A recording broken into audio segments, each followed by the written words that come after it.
Okay, people. So, checked out a new film on Prime called Meet Q.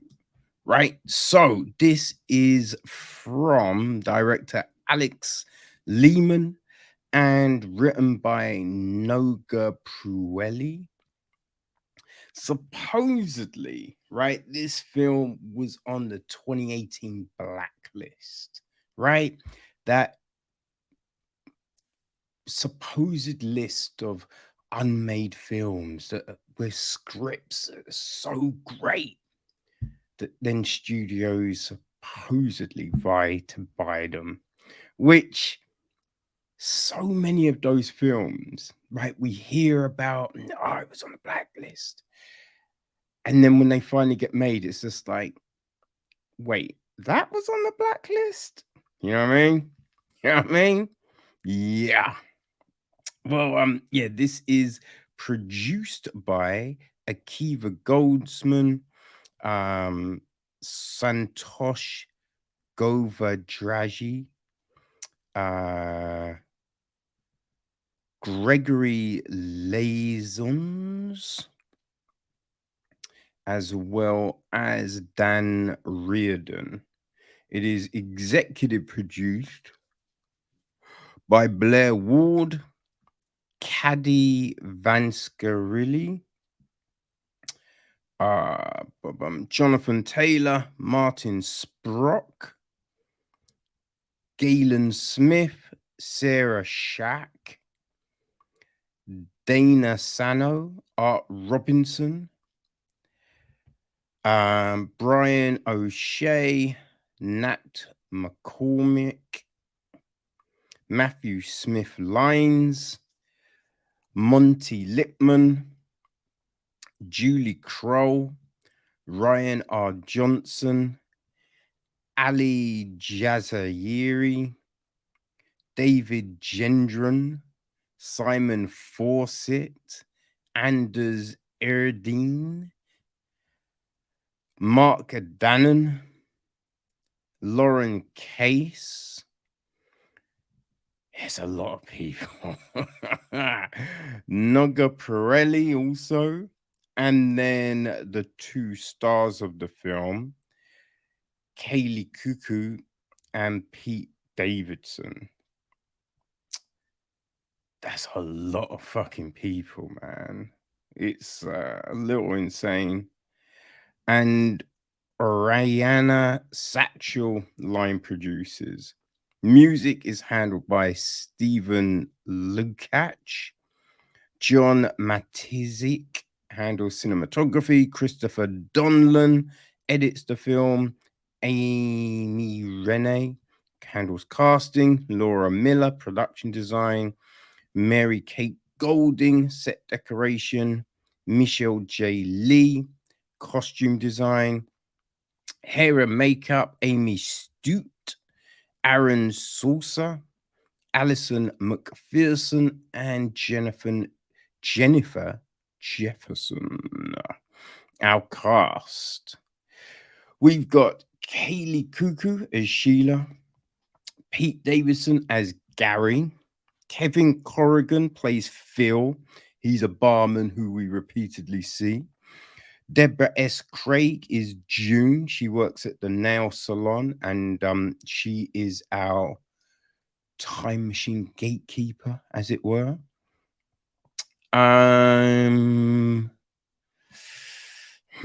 Other people that come up. There's Amit, works at the Indian restaurant, played by Rock Cooley. We've got Chai, played by Harry Neff. I think Chai works at I think she serves the ice cream, maybe. I'm not quite sure. There's Sandra, played by Sierra Fisk, who I think is Sheila's mum in the past. There's Gertrude, played by Rebecca Schul. Ethel, played by Pat Bowie.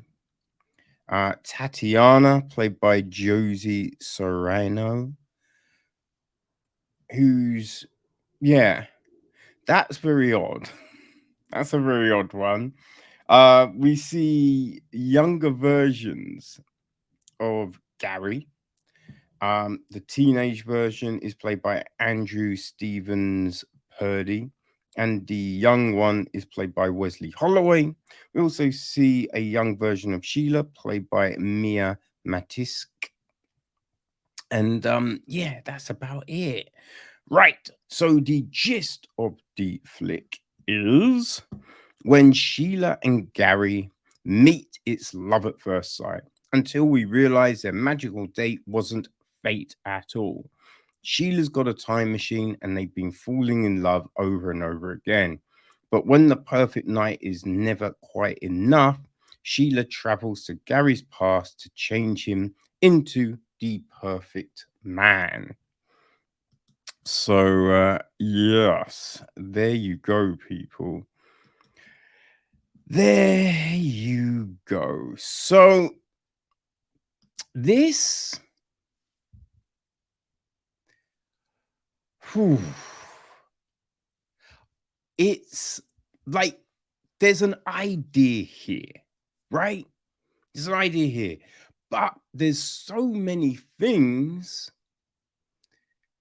that don't really make any sense. They don't make any sense, right? It's just like, so we find out something about Sheila, like which she wanted to do on this day. And you're like, okay, right. But why? You know what I mean? It's just like I've had a bad day. But it's just like, but why? Right? What was the thing? Because the big thing is, it's like I'm repeating this day because it's the best day I've had. But then there's no thought of what about the next day? Right? If that's the best day, why not try and continue it the next day? Right? That's the big thing that makes no real sense here. Right? There's no explanation on why she won't take it forward. You know what I mean? It's just like, wait, what are we doing? Now, yes, there are these constraints on the time machine itself, but when you know, right? Because she must know where Gary lives, or that's easy to find out, or you just go back to the same bar. You know what I mean? There's several things you could do there. But the thing being, if you meet and you fall in love, supposedly, or you just connect, right? You connect, which this means if you talk again next day, that's gonna happen, right? That's gonna happen. So you just play it there and then boom, you're done. But it's not really explained. And then the other thing is the same thing gets done over and over and over again, right? And when you're seeing the things you're saying are making the date go weird, why would you continue to say it? Right? That's the thing that makes no, like, she's the one pushing the date in these directions.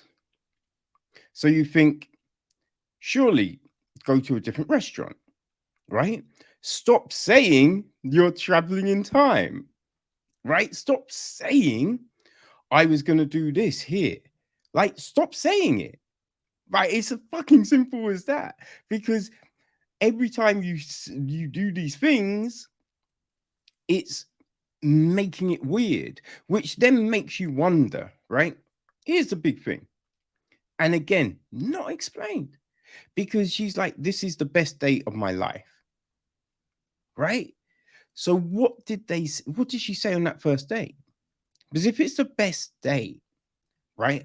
Obviously, she didn't say some of the things that she says on the following ones, because we wouldn't have him walk off, right? So it's just like, if on the original date these things weren't said, why the fuck are you saying them? Right? It doesn't make any sense when you break it down, right? And that's just a little fault. You know what I mean? Even when you're not really thinking, it still makes no sense, right? The thing makes no sense, right?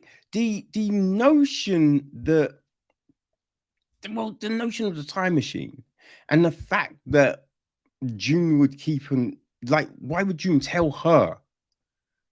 You understand? Is just like, if you got this thing in back, why aren't you telling all the customers? Right? Why? Oh, you decided to tell this one. Like, makes no sense. Makes no sense. You know what I mean? That's the problem here. There's these things that you're just like, well, what? The whole car road back thing, right? Why? Right? There's no explanation on that. It's just like, why? Or why not talk? You know what I mean? It's like, I kind of feel it is one of those things where they're like, oh, yeah, that would be edgy if we do this thing. But again, makes no sense. Right? And listen, I say it makes no sense. Now, obviously, you could be like, well, actually, Kevin, that is done because blah blah blah. I'm like, obviously, you know why it's done in the story, but when you think about it, there's no fucking real logic to it. There's none. It's dumb.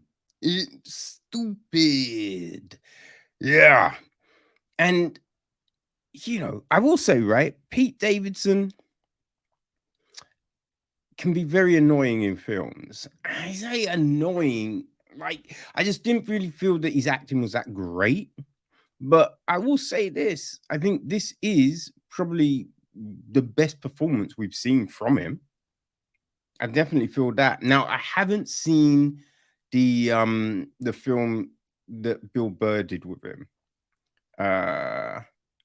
King of Long Island or King of Staten Island, something like that, right? I haven't seen. So maybe that is the best performance. I don't know. But this, from what I've seen, I feel this is like his most solid, less irritating performances. So that is a bright spark of the film.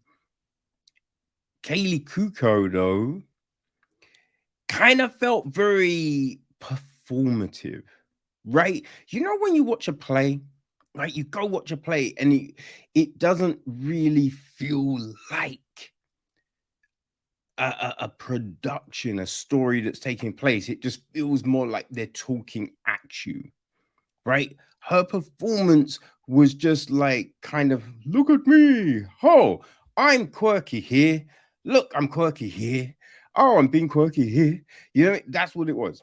Rather than this girl talking, like it just didn't feel natural, right? Didn't feel like this real chemistry between her and Davidson or anything like that. It felt very forced, because you're having these things said, and it's just like, but why would they say that, right? Some of the conversations they are having on this first date, you're just like, I don't know if people really, for the most part, drop all of that shit on the first fucking date. You know what I mean? Right? And that's what's always weird about these films, man. The conversations, they're not actual, real, honest conversations, right? It just like, oh yeah, this will be something, right? Oh, have them talk about this, right? And then we can do this. It's just like a normal conversation would be cool. You know what I mean? That works, right? That's interesting enough, but they don't want to do that. You know? Yeah. And then we get this ending, which it's hard to buy when the thing up to that point was, you know what I mean? It's just hard to buy that it's then going in this direction. And it makes, again, doesn't really make any sense, you know what I mean? Don't really make any sense. So, yeah, I don't know, people. I kind of figure that, you know, if you are a fan of the typical kind of rommy comedy film, you know, then you will probably dig this. You know what? If you like People We Hate at the Wedding, I think you'll like Meet Cute, right? If you like, um, oh, what's that fracking, um, boy, I think it's the Dating Game or Meet Me in New York, right? Those films. Then I think you will like Meet Me in New York. You know, I definitely feel that those ones probably speak to this film the most. So yes, if that feels like your bag, people, then yes, Meet Cute could very well be for you. Otherwise, I don't know what to say. Right? It's No Eternal Sunshine for the Spotless Mind, which, when you look at that one, right, look at everything that goes down, they don't, you know, that situation is one that's been happening over and over again, but they don't go, I travel in time. Blah, blah, blah, blah. You know what I mean? Yeah, it's no eternal sunshine, but you know, as I said, if you like those other kind of rummy comedy films, then maybe Meet Cute is for you. Okay.